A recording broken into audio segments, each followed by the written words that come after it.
수학과를 총괄하고 있는 남궁승혜입니다. 오늘은 어머님들 추우신가요? 그러면 이거 히터를 잠깐만 꺼도 될까요? 조금 숙여주시면 이게 리모컨. 네.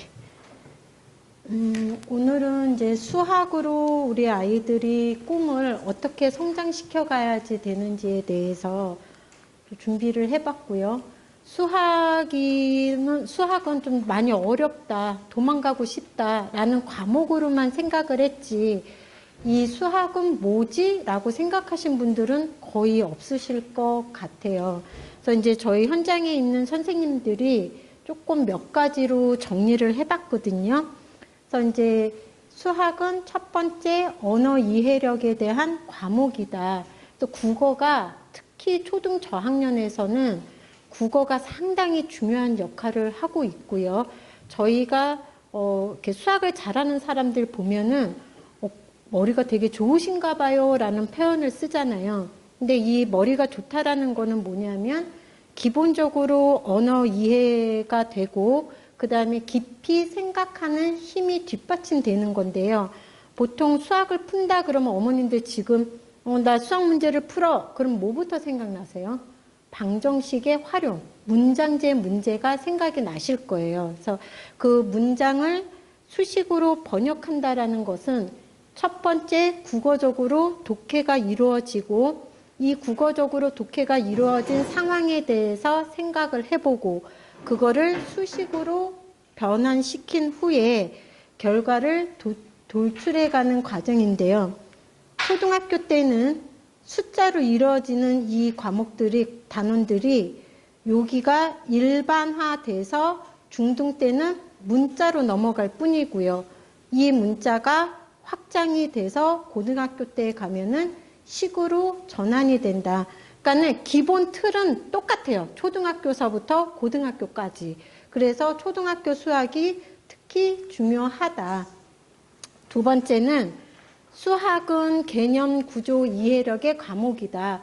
이 부분을 조금 말로 풀어보면은 힘든데 뒤에서 이제 다시 한번 자세하게 말씀을 드리겠지만 분수의 나눗셈을 했을 때에 이 나눗셈의 연산 기호를 곱셈으로 바뀌고 그 뒤에는 왜 역수를 취해야지 되는가. 그 역수라는 거는 사실은 이렇게 역수가 뭐야? 라고 아이들한테 물어보면 분자하고 분모를 뒤집어 놓는 수라고 얘기를 하거든요. 근데 이제 정확하게 수학적으로 용어로 좀 풀어보면은 곱해서 1이 되는 관계고 사실상 자연수에서는 역수가 좀 존재하지 않는다라고 봐야지 되거든요. 역원이라는 거가 존재하려면은 뭐 닫혀있는 집합이다 뭐 이렇게 해서 좀 깊이 가야지 되는데 어찌됐던 간에 우리는 왜 그런 연산법에서는 역수를 써야지 되는지 또 1차 방정식에서는 식의 구조를 봤을 때에 등식의 사용지를 이용을 해서 연산을 어떻게 풀어내야지 되고 어떤 이 식을 이해를 해야지 되는지 좀 바라봐야지 되는 부분들이 있어요. 특히 공식을 딸딸딸딸 암기하거나 식을 암기하는 친구들이 있어요. 그러니까 6-1에서 비와 비율, 6-2의 4단원의 그 비와 비율에서 연계된 비례 배분. 이 부분이 이제 중학교 1학년 1학기로 가면 정비례, 반비례로 이루어지는 거거든요. 그래서 아이들한테 정비례가 뭐야? 그러면 y는 ax라고 얘기를 해요. 정확하게. 반비례는 뭐야? y는 x분의 a래요. 왜? 그러면은 선생님이요. 요렇게 생긴 거는 정비례라고 그랬고요. 이렇게 생긴 모양은 반비례래요. 근데 사실상 이 비라는 말은 나눗셈인 거거든요. 그래서 분수에서부터 출발이 된다라고 보시면 돼요.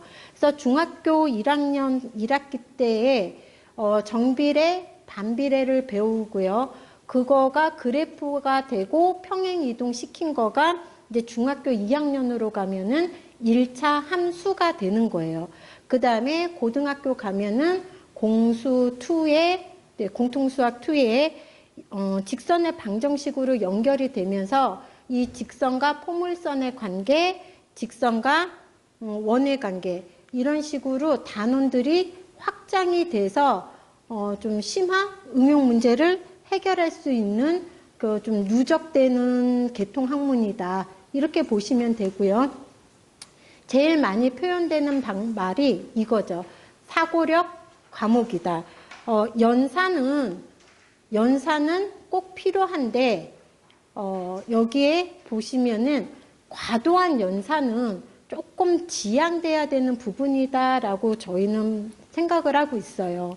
그러니까 왜 이렇게 되는지 생각하는 것보다는 연산을 많이 하면은 빠른 정답을 요구하게 되거든요, 아이들은.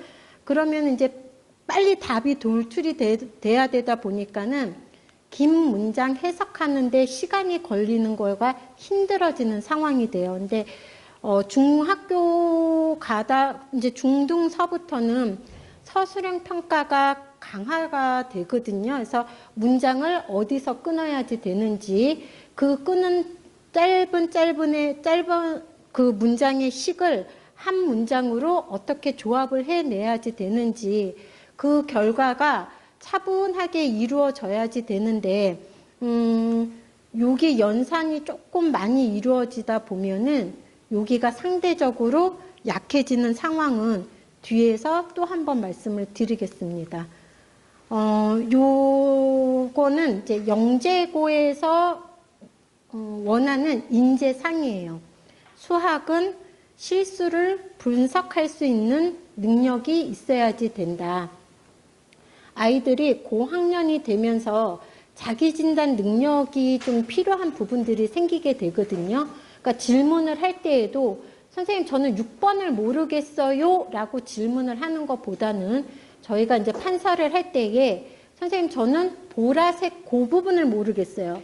선생님 저희는 연두색을 모르겠어요. 내지는 선생님 저는 여기까지 풀었는데 요 다음서부터 어떻게 푸는지 모르겠어요. 질문이 구체화가 돼야지 돼요. 그런데 너 틀렸어? 그러면은 이거랑 유사한 문제 또 풀어. 또 틀렸네? 또 풀어. 그렇게 해서 꼬리에 꼬리를 무는 문제를 풀다 보면은 문제 유형이 암기가 되거든요. 그런데 여기에서 그나마 수학적으로 조금 감이 있는 아이들은 이 문제를 데이터화 시켜요. 그래서 이런 문제들은 이렇게 풀더라. 이런 문제들은 이렇게 풀더라. 그래서 시간이 지나면은 잊어버리게 되는 거예요. 그러니까 저희 때는 수학은 암기 과목이다라는 표현을 쓰지 않았어요. 근데 요즘은 수학을 암기 과목이다라고 쓰는 이유가 그렇게 해서 문제를 데이터시키고 휘발되고 잊어버리고, 근데 물론 그 중에 일부 아이들은 그 데이터를 잘 꺼내서 쓰는데 요거는 중학교 내신 상위권까지의 한계가 있다. 이렇게 보시면 되시고요. 틀렸을 때에 5-1서부터는 반드시 전문인의 손길이 조금 필요해요. 저희 교과 과정을 보면 4-2에서는 사각형의 개념만 빼놓고서는 나머지는 다 연산이거든요. 근데 솔직하게 말씀을 드리면 저는 4학년 때까지는 굳이 수학학원을 보내지 말자예요. 특히 남학생들 학원에 노출을 시키면은요, 연산이 많이 흐트러져요. 집에서 어머님들이 조금 느리더라도 연산을 시킨 친구들은요, 학원에 왔을 때 집중력도 좋고요. 실질적으로 본인이 어디에서 틀렸는지 바로바로 찾아내요. 왜냐하면 어머님들은 틀린 거를 다시 채점을 해주실 때에 너 이리 갖고 와봐봐. 여기서 틀렸네? 다시 봐. 이거 틀렸네? 다시 풀어가 되는데 학원에 보내면 사실상 저희도 딱히 할 거는 없습니다. 채점해주고 틀린 거 고쳤어? 다시 풀어 갖고 와. 그런데 많은 아이들 식검사가 제대로 이루어지고 있는 학원은 극히 드물고요. 맞았어. 그러면 이제 맞았다라는 체크를 하면서 아이들은 내가 이 부분을 틀렸네 하고서는 인지를 하는 거가 아니라 찍었어도 나는 이 문제를 해결했어 라는 조금 착각을 하면서 그 다음 단원으로 넘어가는 상황이 벌어지게 되는데요. 5-1서부터는 분명히 정확한 개념이 필요한 문제들이 생기기 시작을 해요. 그래서 이 연산에서 틀렸어도 옆에서 보고서는 나눗셈에서 줄이 틀어지면서 틀린 건지, 뺄셈에서 받아내림에서 틀려지는 건지, 아니면은 뭐 0자인지 6자인지 5자인지 이거를 이렇게 애매하게 쓰는 친구들이 있거든요. 그러니까 그 과정을 정확하게 조금 어머님들이 찝어 주셔야지 되고요. 수학은 또 꾸준함하고 정서적인 안정이 필요한데요. 오히려 수학을 공부하면 할수록 정서 불안이 일어나지 않느냐라고 하는데 중간중간에 비어있는 단원들이 있어요. 근데 수학은 누적되는 개통 단원들이 많기 때문에 요 비어져 있는 상황을 어떻게 채워나가야지 되는지는 반드시 그 담당 선생님들하고 상의를 하는 게 가장 좋고요. 넘어가시면은 안 돼요. 기본서만 하고 넘어가시면 안 되고요. 반드시 심화를 해서 그 과정에 75%의 완성도가 이루어졌을 때에 그 다음 단원으로 넘어가는 것이 좀 안정적으로 선행이 진행되어야지 된다. 그래서 나름대로 저희가 이제 수학을 이런 식으로 정리를 해서 공부를 하면은 좀 잘 되고 있더라라는 거를 이제 정리를 해보았고요. 제가 오늘 조금 중점적으로 말씀드리고 싶은 부분은 바로 요 단원이에요. 일단은 저희가 수학에 많은 시간을 투자하고 경제적으로 투자하는 이유는 입시 결과를 잘 얻어내고자 함이겠죠. 그 다음에 그 입시는 세월이 바뀌고 입시 제도가 바뀌고 뭐 문이과가 통폐합된다고 하더라도 결국은 수학이 열쇠를 쥐고 있다 해서 초등 수학 때의 평가는 크게 힘들지 않아요. 계산 문제, 그러니까 숫자로 이루어지는 계산 문제가 집중적으로 나오고요. 개념을 묻는 문제라고 하더라도 연산을 활용한 계산 문제가 나오고 단원 평가로 나오기 때문에 각 단원에 대해서 아이들이 조금 문이 열려 있을 때 수학적으로 그 감이 생성됐을 때 평가를 보기 때문에 그닥 평가 기준이 나쁘지는 않아요. 그런데 이제 요 상황에서 어머님들이 우리 애기들을 중등과정으로 올렸을 때 언제 무너지느냐? 2학년 1학기 평가서부터 무너져요.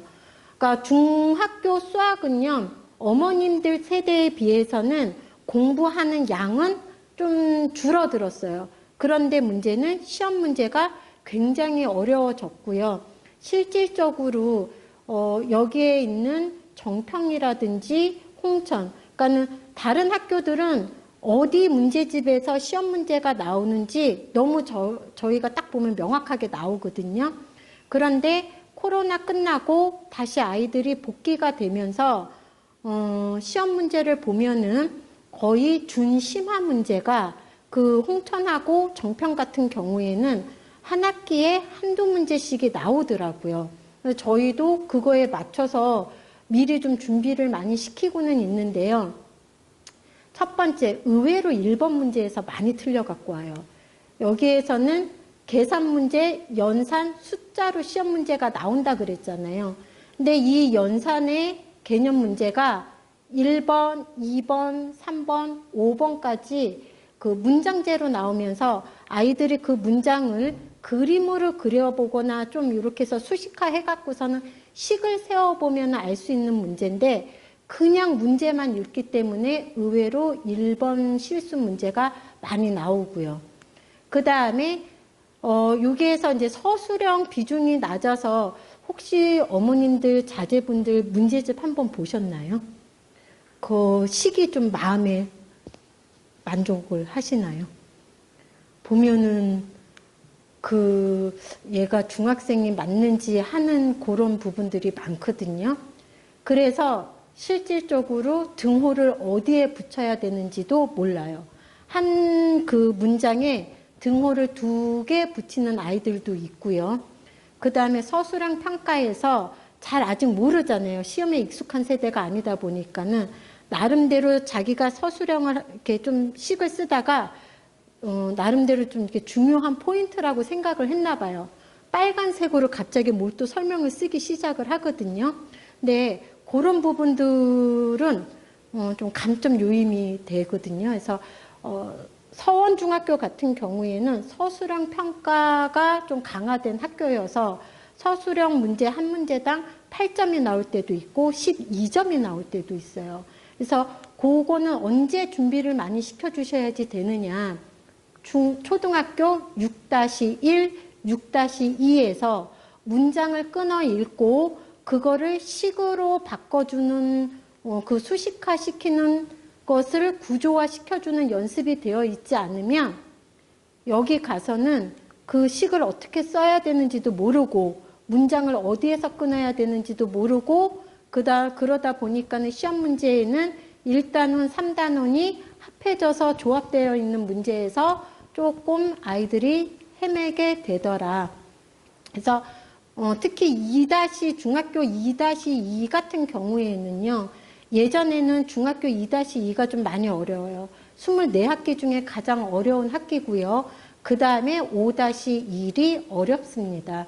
그래서 2-2를 갈 때에 도형을 감으로 푸는 친구들이 있는데 그래서는 안 되고요. 영재고를 갔을 때 예전에 영재고에서는요.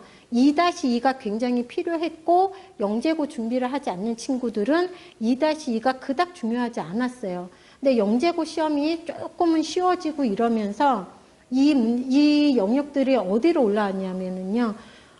공수투, 수능하고 연결되는 도형으로 이어지게끔 돼 있기 때문에 2-2의 용어가 정확하게 들어가져야지 되고 그 문제를 읽을 때에 반드시 이 친구들이 내심의 정의를 이용한 건지 외심의 정리를 이용하는 건지 그 다음에 그 소인수 분해를 했을 때에도 그 소인수 분해가 뭔지 그러니까 정확하게 용어하고 개념을 설명할 수 있는 단계까지가 돼야지만 요거를 바탕으로 해서 고등학교에 가면은 이제 수능 킬러 문제라는 거가 결국은 문제를 해석을 해서 그거를 서술을 하는데 그 단원들이 4개, 5개 단원들이 한 문제에 들어가 있기 때문에 그거를 좀 잘 이겨낼 수 있는 공부는 여기에서 잘 이루어져야지 되고 특히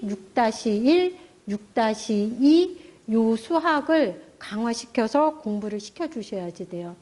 잘 안 보이시죠? 아마 그 책자에도 잘 안 보이실 텐데요. 되게 중요하거든요. 집에 가셔서 핸드폰으로 찍어서 이렇게 쭉 확대하시면 굉장히 잘 보이실 거고요.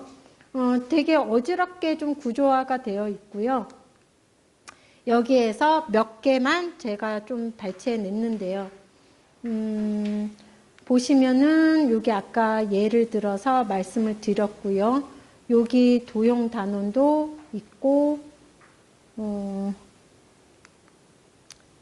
해서 이제 본격적으로 예를 좀 몇 개 들어볼게요. 저희 5학년, 아까 이렇게 들어오면서 살짝 체크해 보니까는 5학년 친구들이 좀 많았던 것 같은데요. 5학년 2단원에 1단원까지는, 그러니까 원래는 약수와 배수가 1단원에 있었어요. 근데 너무 어려워서 아이들이 이제 수포자가 생기기 시작을 하니까는 1단원에 이제 혼합계산으로 조금 바꿔놨더라고요. 혼합계산까지는 되게 자신감이시 가다가 약수와 배수서부터는 이제 어머님하고 아이의 관계가 안 좋아지고 그 다음에 근데 이제 이 부분은 어머님들도 공부를 많이 하셔서 이렇게 아이들을 티칭해 주셔야지 돼요. 근데 그냥 해답을 보고서는 읽어 주시거든요. 아이들이 나 잘 모르겠는데 그러면은 언성이 조금 높아지고 이것도 몰라 그러면서 다시 한번 큰 소리로 읽게 되는 이제 그 단원이 약수와 배수 단원인데요. 일단은 약수와 배수는요. 일단 특히 약수는 교과서에 나온 정의가 어떠한 수를 나누어 떨어뜨린다라고 나와 있어요. 어떠한 수가 나누어 떨어뜨린다라는 말은 나머지가 0이 된다라는 말이거든요. 근데 이게 단순하게 숫자로 나눗셈이 되어 있으면은요. 요거는 이제 초등학교 수학이 되는 거죠. 초등학교 수학에서 용어는 빠졌어요. 소인수 분해라는. 그런데 이제 실질적으로 이렇게 가지치기식 문제풀이는 들어있거든요. 그래서 5-2를 할 때에 최상위 심한 문제를 풀려면 차라리 중학교 1-1에 요 부분을 갖고 와서 용어를 좀 정리를 해주면은 훨씬 더 문제가 쉬워져요. 그러니까 저희 그 그러니까 수지센터의 가장 큰 특징은 초등부 선생님이라고 하셔서 초등부 수업만 하시지 않으세요. 반드시 초등 수업을 하시더라도 공수 1, 2까지는 수업이 다 가능하신 분들이 초등 수업까지도 들어가세요. 그래야지만 요 단원들이 중학교 때 어떻게 이루어지고 고등학교 때 어떻게 이어지는지 쭉 확장된 개념으로 설명을 해주시거든요. 그러니까 예를 들어서 12하고 18에 약수를 구하시오라고 했을 때에 두 수는 6으로 나누어져요. 그러면 두 수를 이렇게 6으로 동시에 나누는데 여기에 6으로 나누면 이거는 틀린 거예요. 반드시 2로 한번 나누고 3으로 한번 나눠야지 되거든요. 근데 요거 이렇게 좀 전문적으로 알고 있는 선생님들도 몇 분 안 계시는 것 같아요. 여기에서 소는 소수를 얘기하는 거죠. 약수가 1과 나 자신밖에 없는 수. 2는 나누다라는 거예요. 여기 보면 약수가 다 1하고 나 자신밖에 없는 수까지 가는 거죠. 그 다음에 여기에서 이제 심화 문제로 간다라고 했을 때에는 이제 지수 법칙까지도 건드려주고 가면은 좋다. 그래서 소인수 분해의 용어를 한 번 더 설명을 해주고 거기에서 소수의 개념을 한 번 더 해서 문제를 풀 때에 아예 용어가 조금 익숙해지게끔 아이들을 훈련을 시키면 중학교 가서 1단원에 가면은 요 단원들에 대한 거부감이 없어요. 그러니까 중학교 가서 아이들이 수학이 어려워지는 이유는 결국은 용어 싸움인 거거든요. 그래서 용어가 일찌감치 조금씩 노출이 돼서 좀 아이들이 편안하게 받아들이면은 그 다음 심화 과정을 하는 거가 좀 편안하게 가지더라. 5-1 문제가 발췌를 저희가 한 거예요. 여기에서 숫자로 이루어진 거가 아까 요거를 일반화 시켜서 문자로 갔죠. 문자로 간 거가 고등학교 죄송해요.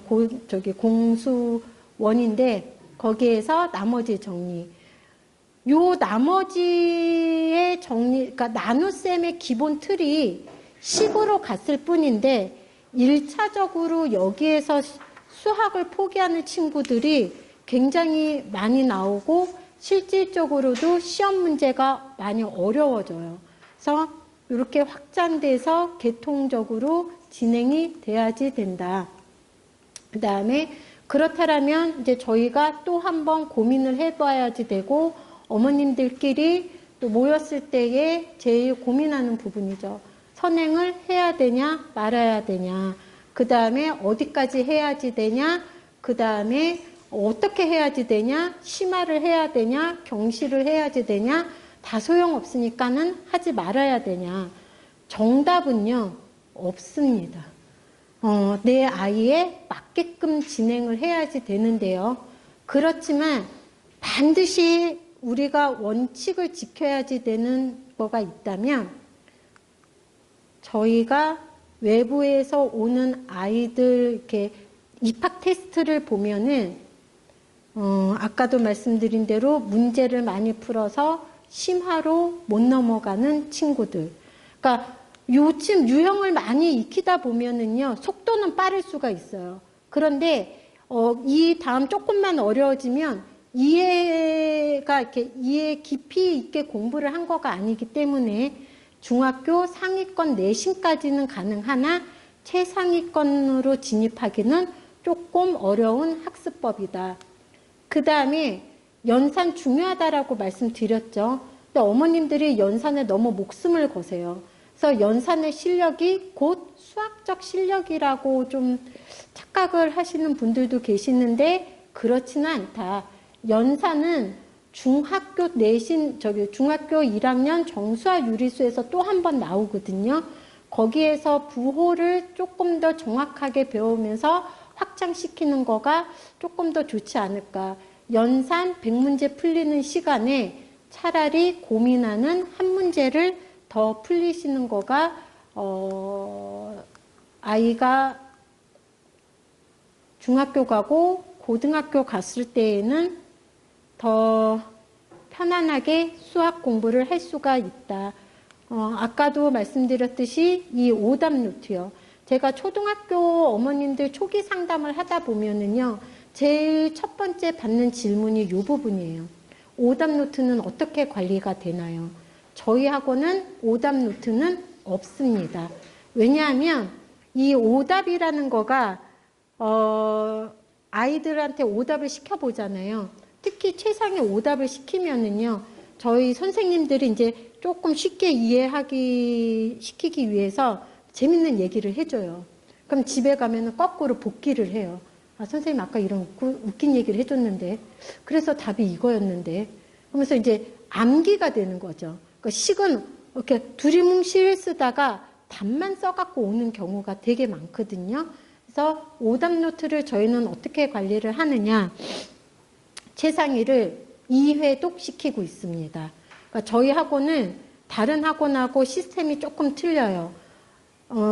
디딤돌 기본 플러스 응용이 2단원 정도 나갈 때에 2교시 때에 최상위가 1단원 뒤따라가는 시스템이고요. 이렇게 8주가 진행이 되고 나면 마지막 9주서부터 12주 동안에는 최상위 똑같은 책을 한 권 더 풀립니다. 그래서 맨 앞장서부터 뭐 홀수 단원, 짝수 단원으로 나뉠 때도 있고요. 대부분 저희 두 분 선생님이 대수하고 기하로 나눠서 진행을 하는데요. 그때 다시 한번 아이들을 풀리면서 틀렸던 문제를 이해를 하고 간 건지, 그때 당시는 대충 찍어서 맞아갖고 온 건지, 그 두 번째 2회독 할 때에 정확하게 다시 한번 이제 테스트도 단원별로 봐갖고 가면서 확인을 하고 있고요. 요즘 대치동의 흐름이 경시보다는 내신 쪽으로 가고 있는데요. 그래서 이제 뭐 이렇게 앞단원서부터 계속 이제 테스트를 보는 그게 유행이잖아요. 근데 이제 그게 잘 맞는 친구들도 있고, 좀 선행을 하는 친구들은 어머님들이 계속 좀 체크를 해주셔야지 되는 부분들이 있어요. 이 시스템은 처음에 고등부 최상위권 아이들 때문에 생긴 방법이에요. 그러니까 걔네들은 더 이상 할 게 없잖아요. 그러니까 학원에 갔는데 아주 최고급 문제들을 받아야지 되는데 더 할 게 없으니까는 이제 그거를 좀 문제 프로그램으로 만들어 갖고서는 하던 거였거든요. 근데 수학은 유일하게 자기주도가 안 되는 과목이에요. 그래서 선행 중에는 말씀드린 대로 철저하게 개념으로 다가서야지 되는데, 문제를 좀 많이 풀다가 보면은 좀 사고력이라든지 이런 거에 좀 한계가 오거든요. 그래서 그 방법이 나쁘다라는 것도 아니고 그 방법이 잘 맞는 친구들도 분명히 있지만, 저희가 추구하는 수학은 정법으로 다 전공자세요. 그 다음에 경력들도 거의 5년, 10년 이상 된 선생님들이 저희 센터에 계시거든요. 그래서 그 다음에 저희는 한 달에 한 2번 정도씩은 반드시 선생님들이 다 시강을 하세요. 돌아가면서. 저도 시강을 합니다. 그래서 그 개념, 적어도 이 문제는 어떤 식으로 다가서야지 되는지 브리핑을 하고 있고요. 저도 학부모거든요. 그래서 아이들을 학원에 보내보면은 좀 잘하는 아이들이나 그 학원에서 오래 좀 된 친구들은 좀 이제 좀 구력이 좀 된 선생님으로 배치가 되고, 좀 성적이 안 나오면 좀 신입 선생님들로 배치가 되는 경우가 있잖아요. 근데 저는 그게 참 불합리하다라고 생각을 했어요. 내 애가 늦게 공부를 시작할 수도 있잖아요. 그래서 저희는 2분 선생님이 들어가시고, 그 다음에 어느 선생님이 들어가셔도 기본 개념은 똑같이 설명을 할 수 있게끔 저희 나름대로 시스템화 되어 있고 공부를 같이 하고 있습니다. 그러면 이제 이 부분은 되게 제가 조심스럽게 말씀을 드려야지 되는 부분인데요. 선행은 반드시 필요해요. 왜 필요하냐 하면 중학교 가면은 시험을 볼 때 아까 시험 문제가 굉장히 어려워졌다 그랬잖아요. 빨리 복기를 하려면은 심화 수학까지 해야지만 빨리 복기가 되거든요. 시험 기간 때 이 심화 문제까지 풀고 시험장에 들어갈 시간이 없어요. 그 다음에 중학교 3학년 때까지는 수학, 그 다음에 과학, 개인적으로 영어까지 수능 1등급으로 끝내놔야 고등학교 가서 나머지 과목들도 챙길 수가 있고 수행평가를 잘 챙길 수가 있기 때문에 저희가 말하는 선행과 경시는 선행은 심화수학을 말씀드리는 거고요. 경시는 사고력 수학을 말씀을 드리는 거거든요. 첫 번째 이 사고력 문제를 풀다 보면은요. 특히 고학년에서는요. 사고력 수학을 할 시간이 없어요. 지금 어떻게 보면은 초등학교 5학년, 6학년이 가장 적기죠. 달릴 때예요. 선행도 심화도. 그 시간이 있을 때 한 문제를 던져주고 같이 해보자라고 했을 때에 그 아이들의 문제풀이법을 보면은요. 이따가 이제 끝나고 가시면 제가 월수금반 아이들 책은 못 걷어놨어요. 왜냐면 이제 어저께 저희 숙제해야지 되는데요. 그러고선 아이들이 책을 가지고 가서 오늘 급하게 이제 화목토반 아이들 좀 이제 경시 심화반 하는 친구들 거 급한 대로 책을 몇 권 갖다 놨거든요. 가시면서 한번 이제 저희 아이들이 어떻게 공부를 하고 있는지 보시면 되시는데요. 풀이법이 정형화된 풀이법이 없어요. 사고의 유연성이 정말 저희도 깜짝깜짝 놀랄 정도로 되게 좀 그 언어적으로나 감각들이 있더라고요. 그래서 시간이 있을 때에 그 선행을 할 때에는 반드시 재학년 심화를 하면서 시간이 걸리더라도 좀 급한 학년들 아니잖아요. 그래서 심화를 하면서 좀 충분히 아이들이 고민할 시간을 주는 거가 중요하다. 그 다음에 요거를 저희 이제 표현을 할 줄 알아야지 되거든요. 저희 수의학원의 수업의 가장 큰 특징은 선생님들이 질문이 많고요. 학생이 질문을 안 했을 경우에 조금 잔소리를 많이 듣습니다. 그러니까 질문을 했는데 아이들이 쭈삣쭈삣 하면은 너 왜 질문 안 했어? 그러니까 모르는 거를 감추고 가는 친구들이 있거든요. 그렇지 않게끔 자기가 모르는 건 정확하게 어디서부터 모르는지 또 내가 어떻게 풀어냈는지 그 다음에 선생님들은 어떻게 풀었는지 이거 어떤 용어를 써야 되는지를 계속해서 질문을 함으로써 판서 수업을 하더라도 놓치는 친구들 없이 진행을 하고 있고요. 그렇다면 선생님 식검사는 어떻게 하고 있나요? 라고 한다면 저희가 한 문제 판서를 해주고 다시 풀어봐 하고서는 앞에 두 친구 숙제 검사를 해요. 풀이한 거를 검사를 해주고 그 다음에 또 한 문제 풀어주고 그 다음 두 친구 책 검사를 하는 식으로 진행을 하고 있고요. 요 부분은요. 경시 사고력을 하면서 극과 극으로 나누는 것 같습니다. 어려운 문제를 풀고 나서 자신감이 생기는 친구가 있는가 하면은요. 그러니까 요거는 적절해야지 돼요. 많으면 안 돼요.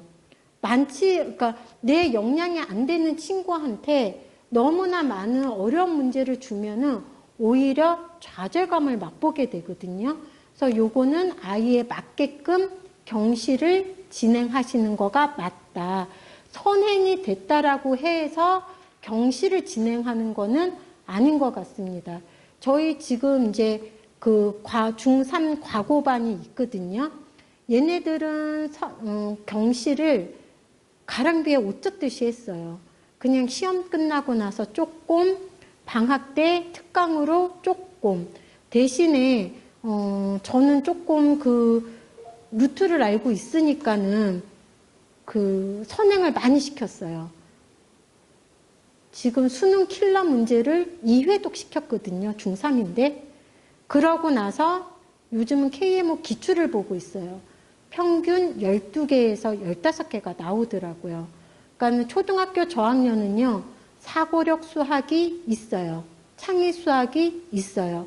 그런데 5학년서부터 중학교 때까지의 경시는요, 결국은 선행 심화로 메이크업 할 수 있다. 그래서 너무 이른 시기에 경시를 달리시지는 않으셔도 된다. 그러니까 공수 원투를 해서 대부분은 이제 경시를 해야지 된다. 그거는 약간 좀 상업적으로 봤을 때는 시간 끌기도 있다. 차라리 저는 그 시간에 고등학교 수학을 조금 달리셔야지 되는데요. 또 이제 아이들이 커서 고등부가 되면은 미리 말씀을 드릴게요. 고등학교 수학은요, 총 4단계로 진행을 하셔야지 돼요. 초등학교하고 중학교 수학은요, 심화서를 풀리면은 그 과정이 어느 정도 메이크업이 돼요. 근데 고등학교 수학은 공수 원투를 4번 본다라고 해서 메이크업 되지는 않아요.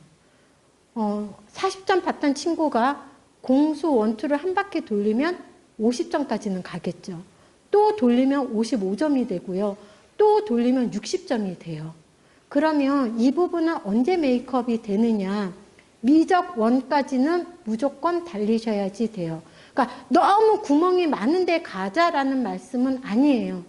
어느 정도가 되면은 미적 1까지는 달리셔야지 되고요. 그 다음에 확통까지도 가셔야지 돼요. 그 다음에 하셔야지 되는 작업은요, 수능 기출문제로 한 바퀴 돌리셔야지 돼요. 공수 1, 2는요, 그 미적 1, 2에 대한 기본 연산이다라고 보시면 돼요. 그 식의 구조를 중간 단계에서부터 끼워 넣기 위한 작업을 하는 거거든요. 그래서 그 수능 기출문제까지가 한 바퀴 돌고 나서 다시 공수 1, 2로 내려와서 심화서를 풀리면은 한 70%, 80%까지는 또 쭉 성장을 하고요. 여기까지가 3단계예요. 내신형 문제는 또 다른 문제예요. 그래서 요즘은 각 학교마다 내신형 문제가 어떤 문제가 나오냐면은 킬러 변형 문제로 나오거든요.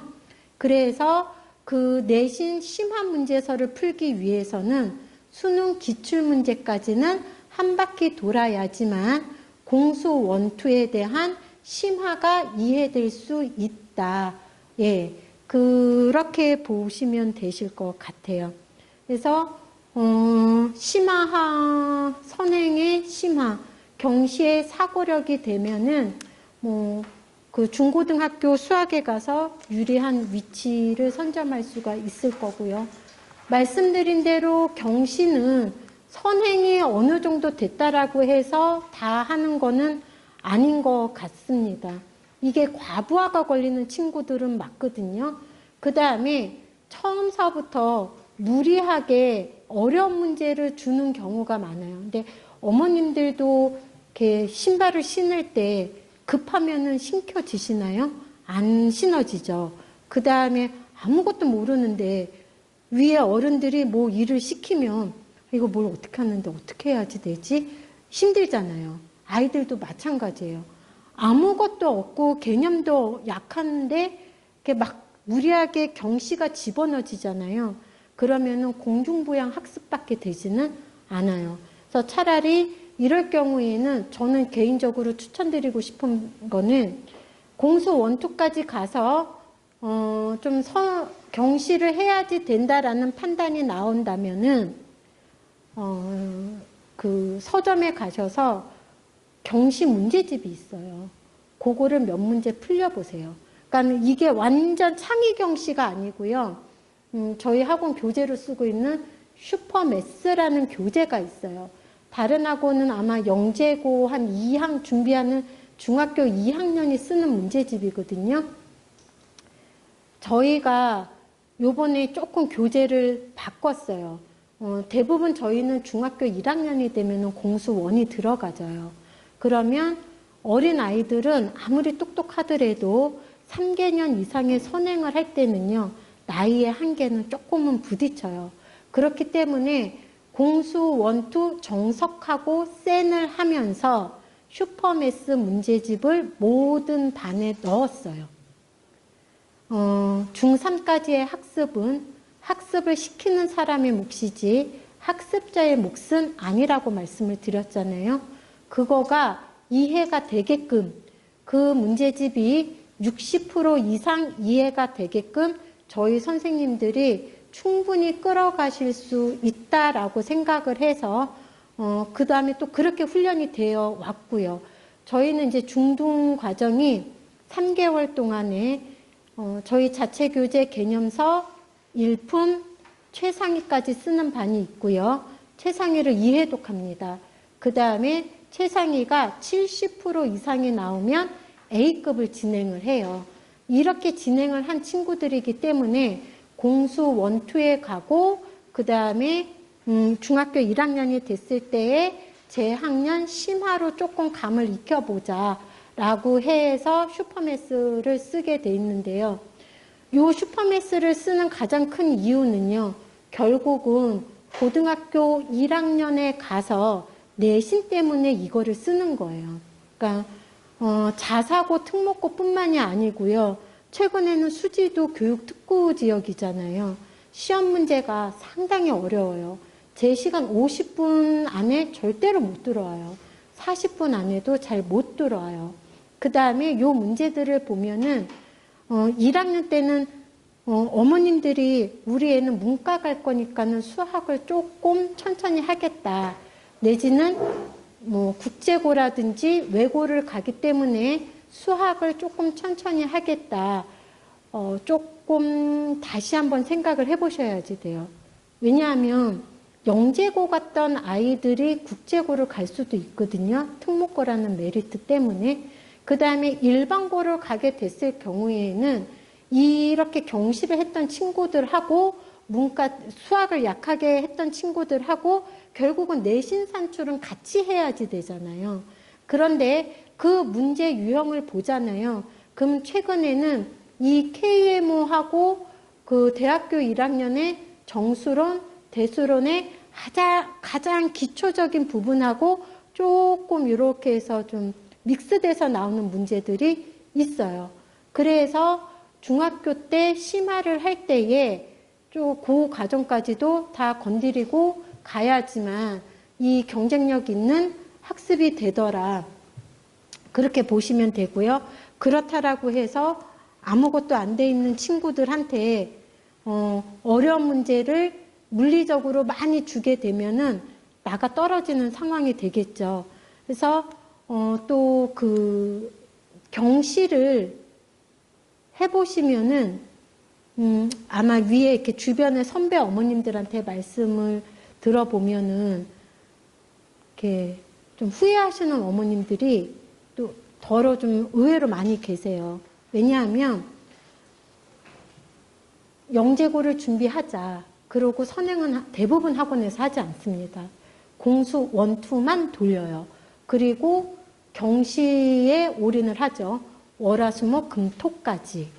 그래서 중학교 1학년 때 사실은 국어 많이 해놔야지 되거든요. 혹시 중학교 국어 문법 보셨나요? 중학교 2학년? 저는 제가 저희 애 교과서를 보고서는 제가 세종대왕인 줄 알았습니다. 너무 어려워요. 저희 고등학교 때 배우지도 않았던 것들이 내려와서 문법이든 뭐든 너무 어렵거든요. 국어 6학년 때하고 중학교 1학년 때 의외로 많이 시켜주셔야지 돼요. 그 부분을 놓치지 않으셨으면 좋겠어요. 그 다음에 이 경시는요, 저는 마약이라고 생각을 해요. 한번 발을 들여놓잖아요. 그러면 아이들 어깨가 이렇게 올라가서 이게 안 되는 거를 알아요. 어머니들도 아시고 애들도 아는데 결코 나는 경시를 할 수 있다라고 끝까지 가는 아이들이 대부분이에요. 그래서 저희 학원에서는 조금 좀 건방진 표현일 수는 있으나 꼭 경시는 해야지 되는 아이들이 해야지 된다라고 생각을 하고요. 그렇지만 경시를 아예 안 할 수는 없어요. 고등학교에 가서 뒷심을 하기 위해서. 그래서 적절한 그 선행 시점이 되면 적절한 문제집으로 어느 선까지는 가야지 되는 거가, 아까 그 요즘 대치동에서 유행하는 거가 경시에서 내신으로 바뀌고 있다 그랬잖아요. 그거가 바로 요 시스템이라고 보시면 되세요. 슈퍼매스. 그거를 한번 풀려보셔서 그 문제가 30%도 나오지 않는다 라고 한다면 경실에 발을 들여놓는 거는 한번 좀 고려를 해보셔야 되지 않을까 해서, 경시는 모든 아이에게 다 적합한 공부 방법은 아니다. 그래서 경시 공부의 방향이라고는 나와 있지만 사실은 저희는 이제 요거를 경시가 심하라고 생각을 하고 있거든요. 사고력 심하. 그래서 경시 공부는 결국은 논리 완성을, 그러니까 논리 완성도를 높이기 위한 방향성의 공부다라고 생각을 하시면 되는데요. 기본 선행만 빠르게 됐을 때에 오는 문제점 말씀드렸고요. 그 다음에 반드시 결과보다는 과정이 있어야지 돼요. 그 수능 킬러 문제들 보시면은요, A4 용지가 한 장 반이 걸려요. 그렇기 때문에 하다 보면 내가 뭘 하고 있는지를 모를 때가 있어요. 그래서 반드시 그 지금 어린 단계에서 한 줄씩에서 두 줄씩, 세 줄씩 과정을 좀 많이 봐주셨으면 좋겠고요. 그 다음에 조금 어려운 문제 한 문제에 대해서 시간이 있을 때 많이 고민해 보시는 이 문제의 훈련은 학년이 올라갈수록 반드시 유리한 고점을 차지할 수가 있다. 그 다음에 이제 정리를 또 해드린다면 문제 양을 많이 시키지 마시라. 근데 문제 양을 많이 해야지 되는 단원이 있어요. 경우의 수요. 경우의 수는 경험치로 얻어져야지 되는 부분이거든요. 그래서 경우의 수는 문제 양을 많이 늘려서 공부를 해야지 된다. 저희 학원의 선행 공부는요, T자형에서 O자형으로 가고 있습니다. T자형이라는 거는 뭐냐면은요, 넓고 깊게. 그 교과 과정 진행은요, 1교시 중학교 과정을 말씀드릴 때에 이제 교과별로 선생님이 진행을 하세요. 그래서 개념 선생님이 1교시에 2단원 정도 나갈 때쯤 일품 선생님이 뒤따라가고, 일품이 1단원 정도 끝날 때에 3교시에 최상희 선생님이 들어가시고요. 한 교시는 자기주도 시간이라고 해서 숙제를 학원에서 60% 끝내고 하원을 시키고 있습니다. 그러면 선생님 이게 동시에 다 알아듣나요? 아이들의 단단히 다지고 가는 학습법은 저는 이 방법이 최고다라고 생각을 해요. 왜냐하면 개념서를 다 끝내놓고 나서 최상위를 들어가잖아요. 숙제에 대한 완성도가 완전히 떨어져요. 그 다음에 두 번째는 특히 남학생들 같은 경우에는 나는 연산을 할 줄 알면은 그 과정을 거의 다 마스터했다라는 착각을 하거든요. 그 다음에 그렇게 쉽게 공부를 해서 중학교 3-1 선행까지 갔어요. 근데 어머님이 불안하셔서 이제 다른 학원에 가서 테스트를 봤는데 이게 완전 뒤통수를 맞는 경우가 있어요. 그래서 다시 뒤로 백하자라고 했을 때에 100분이면은 한두 분만 뒤로 백하시고요. 대부분 어머님들은 백을 못 하세요. 아이들도 백을 못 하세요. 그래서 저는 한 과정 끝날 때마다 그 아이를 체크하고 넘어가시는 거가 맞는 것 같아요. 그래서 그렇게 T자형으로 공부하고 나서는 다시 한번 최상위를 2회독을 했을 때에 그 2회독을 했을 때에 전 단원이 어우러질 수 있는 O자형 학습으로 마무리하는 거가 이 선행 공부의 방향이다라고 생각을 하고요. 그렇다면 지금 제가 여태까지 길게 말씀드린 이 학습법을 수의 학원에서는 어떤 마인드로 어떻게 진행을 하고 있느냐라고 한다면 저희는 아이들의 직감력을 믿지 않습니다. 아유, 풀면 돼.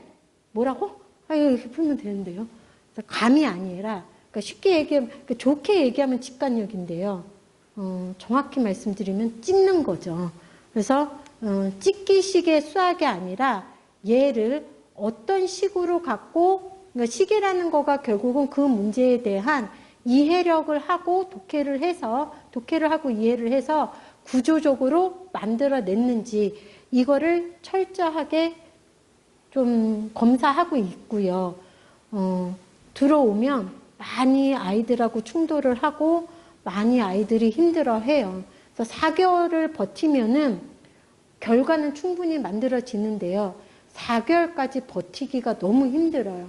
왜냐하면 식을 제대로 써갖고 오지 않으면 저희는 다 지우고 다시 하게끔 하든지 아니면 남아서 초등학교 4학년이라고 할지라도 남아서 하고 가든지 지금 최근에 초등학교 4학년 이제 5학년 된 친구인데요. 도시락 싸갖고 와서 방학 때는 2시에 와서 10시에 갔어요. 그러니까는 너 너무 힘든데 반을 좀 가자. 자기는 아니래요. 방학 동안에 버텨갖고서는 그 반에 있겠대요. 그래서 최상위를 스스로 풀고서 도시락 싸갖고 와서 최상위 풀고 도시락 먹고 본 수업 듣고 가더니만 요번에 그 반에서 1등 하더라고요. 그래서 저희는 식검사가 조금 철저하게 이루어지는 학원이다. 그 다음에 사실은 말씀은 속도가 아니다라고 말씀은 드리지만 1년이 지나고 나면은요, 그 반에 웬만한 아이들이 합류하기는 힘든 상황이 벌어져서 저희도 이 부분을 지금 내부적으로 계속 고민하고 있는 중이거든요. 사실상 4개월 동안에요. 3개월이죠. 3개월 동안에 중등 과정을 기본서, 일품, 최상위, A급까지 해내는데 저희는 책이 비어져 있으면 안 돼요. 한 단원이 끝나고 나서는, 큰 대단원 한 단원이 끝나고 나서는 반드시 선생님들이 식검사를 하고요. 책이 좀 비어져 있으면은 그 한 단원 끝날 때마다 주말이라든지 선생님들 공강 시간에 좀 책을 메꾸기를 하고 있어요. 그 다음에 저희하고는 스테이 제도는 없어요.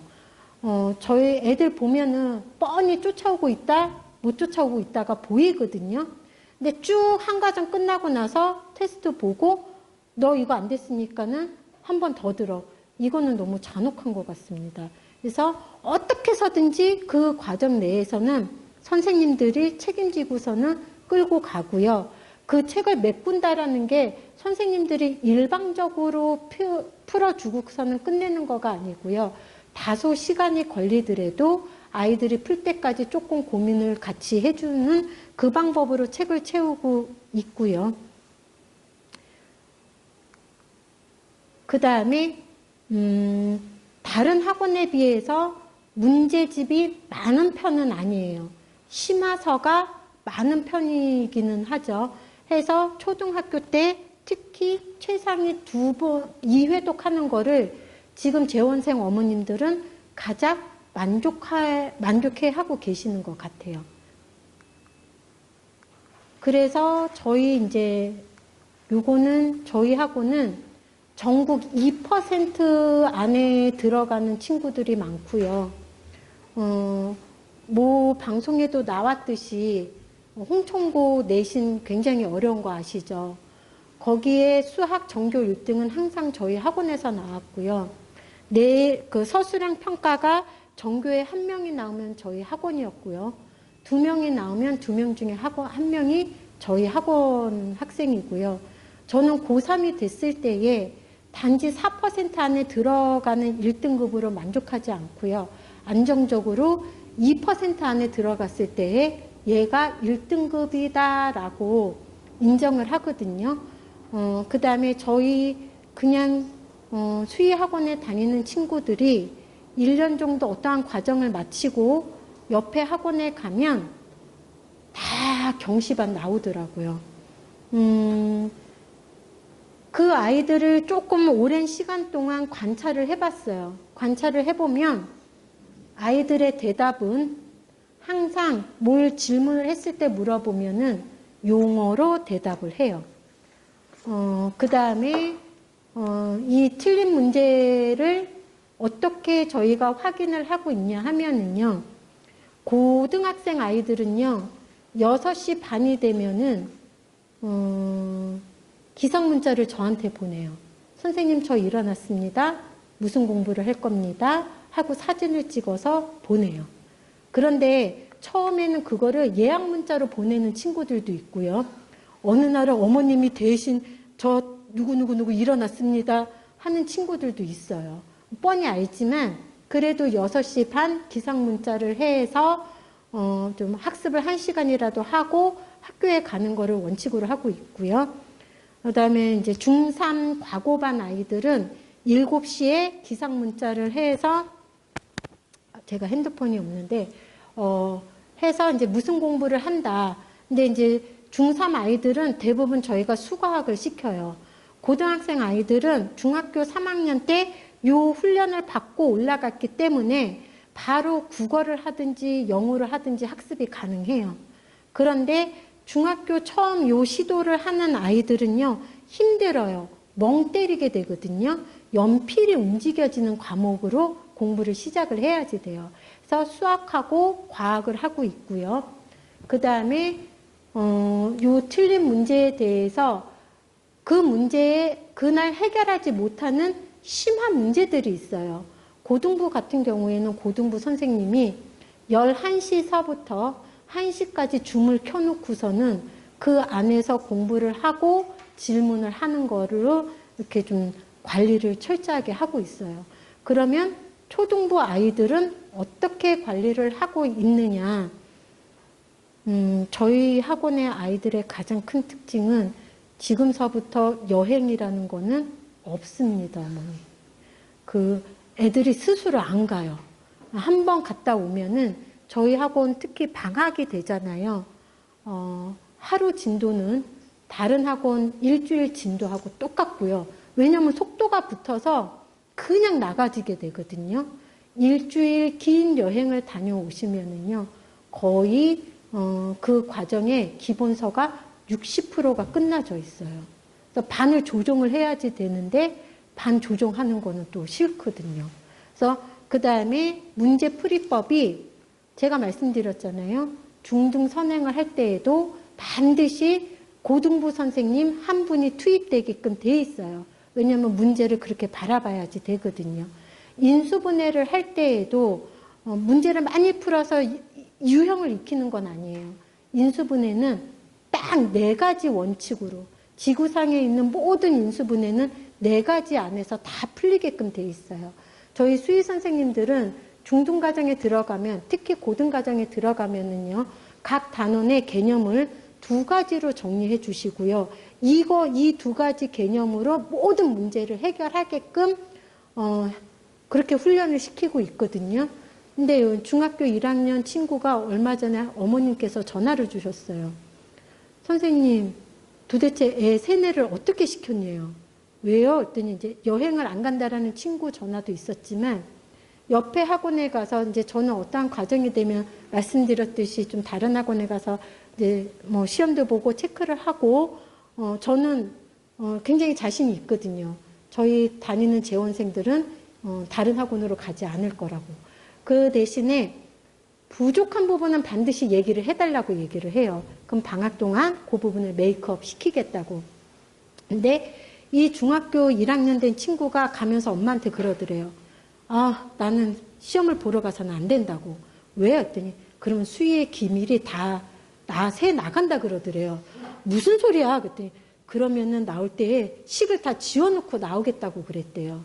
그래서 그래도 네가 어떻게 풀었는지를 알려줘야지. 그랬더니 아니야. 선생님이 절대로 그래서는 안 된다 그랬어. 그냥 애들이 좀 길게 고생하면서 풀더라도 쳐다만 보고 있으라 그랬단 말이야. 그래서 식을 다 지우고 나왔는데 그래도 조금 몇 가지 흔적은 남았겠죠. 그 학원에서 너무 잘 배웠다고 3번이나 전화 왔다고 감사의 전화가 왔더라고요. 그래서 저희는 선행 중에는 반드시 초등 선행할 때도 마찬가지로 공수 1, 2까지 수업이 가능한 선생님으로 투입이 되고요. 중학교 3-2를 할 때는요. 반드시 고등부 전문 선생님이 적어도 한 분, 좀 못해도 두 분이 달라붙어서 고등부적으로 훈련을 시켜서 선행이 진행되고 있다. 그게 저희가 가장 내세우는 꼼꼼한 관리, 네. 그 선행 과정에서 상위 개념에서 바라볼 수 있는 선생님들이 투입이 돼서 그렇게 식을 썼는지 안 썼는지 철저하게 검사를 하고 그다음에 이제 그 꼭 공수 1, 2만 진행이 됐다라고 해서 경시를 진행되는 거는 아니에요. 보시면은 저 친구들은 중학교 지금 이제 저기가 4학년, 5학년 친구들 경시반, 그러니까 이쪽은 선행반 친구들 책이고요. 이쪽은 경시반 친구들 책이거든요. 보시면 아시겠지만 고등 올림피아드 문제도 다 해결을 해요. 네. 그러니까는 그 한 문제 한 문제를 중학교적인 방법으로 어떻게 사고를 해서 끌어낼 수 있는지, 요 메타인지라는 거가 결국은 거기서부터 출발이 되는 거잖아요. 자기 진단 능력. 내가 어디서부터 틀렸는지. 그래서 고등부에 가잖아요. 그러면 내가 여기서 틀렸구나가 굉장히 중요해요. 아니면 처음서부터 풀어야지 되는데 시간의 한계라는 거가 있거든요. 그래서 그 훈련은 초등학교 때서부터 차분차분하게 가야지 된다. 그 다음에 우리 좀 이렇게 어려운 말을 써놓으셨는데 심도, 그러니까 깊이 있는 수학을 해야지 된다. 이상으로 저희 학원의 그 수학의 진행 방향에 대해서 말씀드렸습니다. 혹시 궁금하신 점 질문 있으신가요?